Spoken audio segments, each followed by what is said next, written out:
오늘의 책은 완벽한 원시인이라는 책입니다. 지인분한테 정말 인생책이라고 추천을 받았어요. 그래서 책도 선물을 받았기 때문에 여러분하고 같이 읽어보면 너무 좋을 것 같다는 생각을 했어요. 어떤 내용일지 오늘은 프롤로그로 같이 시작을 해보려고 합니다.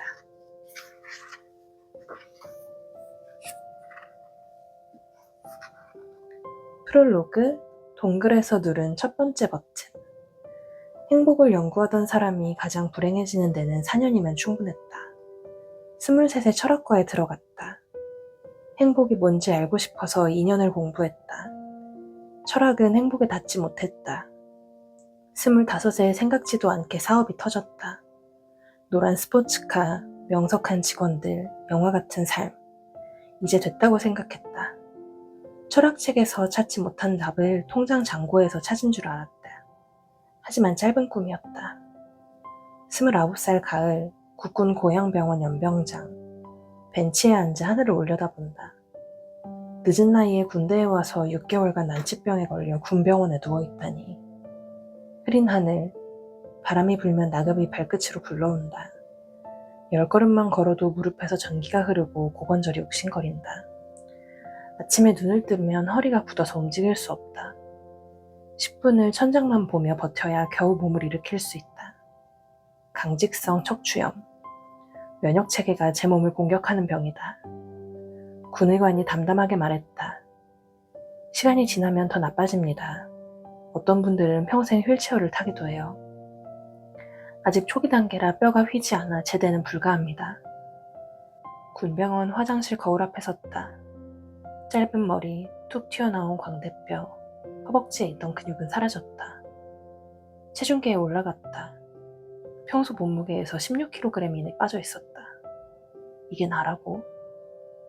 29, 늦은 나이에 군대에 가자마자 동업자에게 사업을 빼앗겼다. 스트레스 때문이었는지 병이 터졌다. 건강, 돈, 사람 순서대로 사라졌다. 29 늦가기 2등병. 걷지도 못하는 환자, 부대원들 눈에 나는 짐이었다. 선임이 말했다. 내가 병원에 있는 바람에 다른 사람이 있으면 일이 수월했을 텐데. 반박하지 못했다. 사실이었으니까. 병원에 머물다가 부대에 갈 일이 생기면 심장이 아팠다. 100여 명 중 나를 반기는 사람은 손에 꼽았다. 8살 어린 동기들과 눈이 마주치면 먼저 고개를 돌렸다. 선임들이 욕하는 건 당연한 일이었다. 아무도 마주치지 않고 짐만 챙겨 빠져나오고 싶었다. 어느 날 어머니가 면회를 오셨다. 나는 제대 후 동업자에게 어떻게 복수할지 설명했다. 계획을 말하는 내내 어머니는 가만히 듣고 계셨다. 그러다 갑자기 눈물을 흘리셨다. 네가 얼마나 힘들면 그런 생각을 했을까. 너무 걱정하지 마, 명건아. 기존에 하던 사업 안 해도 돼. 엄마가 다 책임질게. 무슨 소리야, 엄마? 나는 행복해. 아무렇지도 않은데? 내 목소리는 떨렸다. 면회가 끝나고 병실로 돌아왔다. 아무렇지 않은 척 수없이 되뇌었지만 어머니의 한마디가 내가 쌓아올린 벽을 무너뜨렸다. 얼마나 힘들면. 나는 현실을 부정하고 있었다. 너무 고통스러워서 괜찮다고 끊임없이 암시하며 환상 속에 살고 있었다.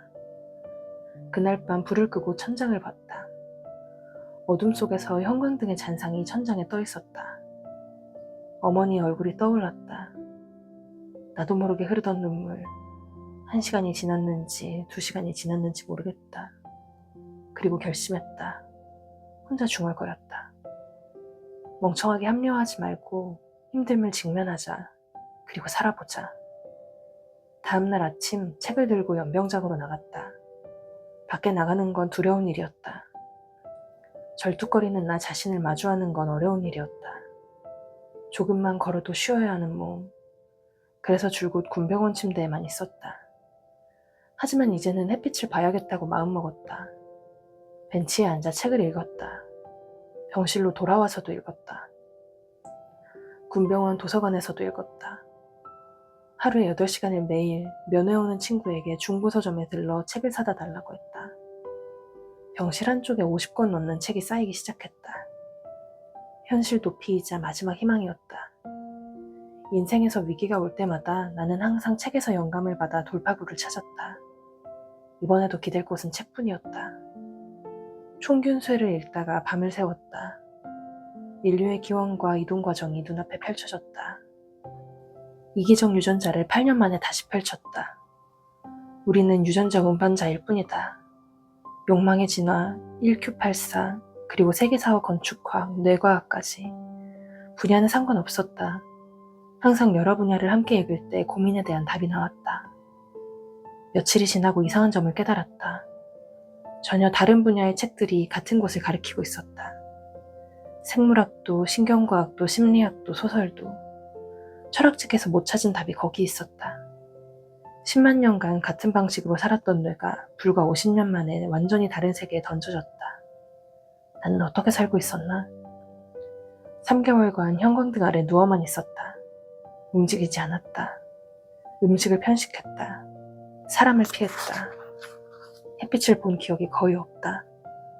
10만 년 전이라면 이건 부상당해 동굴 안에 버려진 원시인의 하루와 다르지 않았다.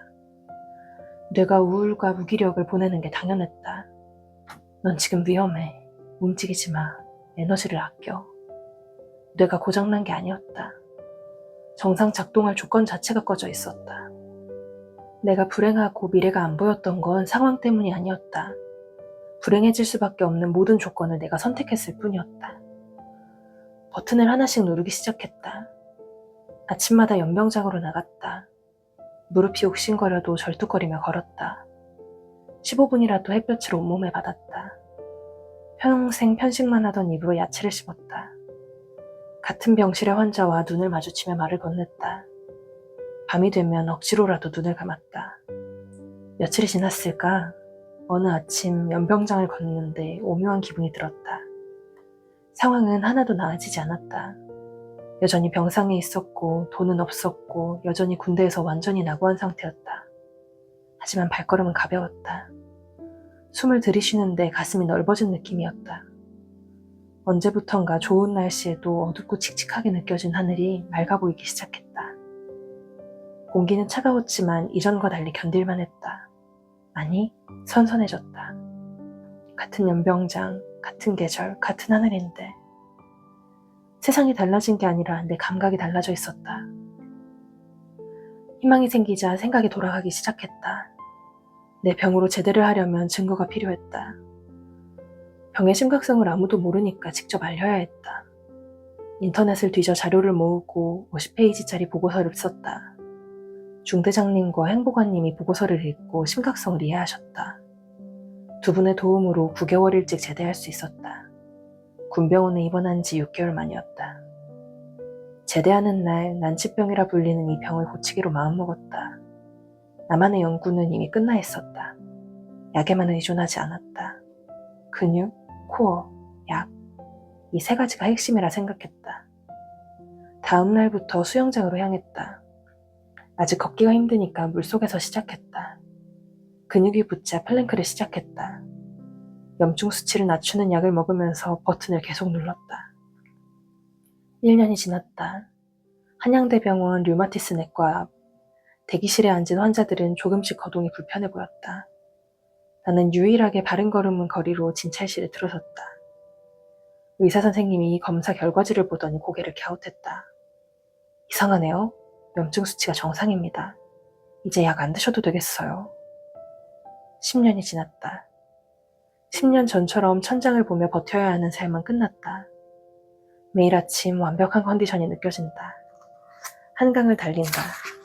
데드리프트 140kg을 들어 올린다.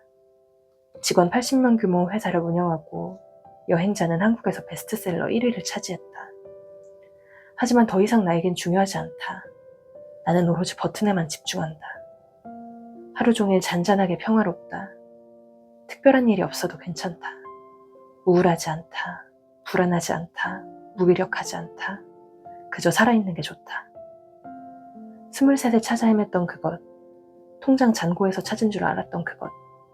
알고 싶지도 않다고 포기했던 그것. 매일 느껴진다. 2015년 연병장에 나와 2026년에 나. 같은 유전자, 같은 뇌, 같은 사람이다. 달라진 건 단 하나. 버튼을 눌렀을 뿐이다. 10년이 지났다. 나는 1년에 2번 할아버지 납골당해 간다. 그 길에 국군 고향병원을 지나친다. 입구에 가려 연병장은 보이지 않지만 나에겐 연병장이 보인다. 내가 앉아있던 그곳, 절뚝거리며 걸어나가 책을 펼치고 하늘을 올려다보던 29의 나를. 그때의 내가 지금의 나를 본다면 믿을 수 있을까? 삶을 끝내는 게 낫다고 생각하던 그 사람이 이렇게나 잔잔하게 살아가고 있다는 사실을. 이 책은 거창한 성공담이 아니다. 인간에게 원래 주어져 있던 조건, 10만 년을 통과해온 설계도를 다시 켜는 법에 대한 기록이다. 버튼은 이미 당신 안에 있다. DNA에 새겨진 채로. 고장난 게 아니다. 잠시 꺼져 있었을 뿐이다. 다시 누르면 된다. 그리고 어느 날 당신도 알게 될 것이다. 세상이 바뀐 게 아니라 당신의 뇌가 제자리로 돌아왔다는 사실을.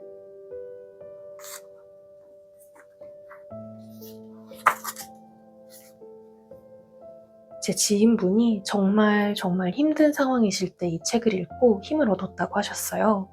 여러분이랑 저도 힘내서 올해 남은 반년 열심히 살아갔으면 좋겠다는 마음에서 책을 골랐습니다.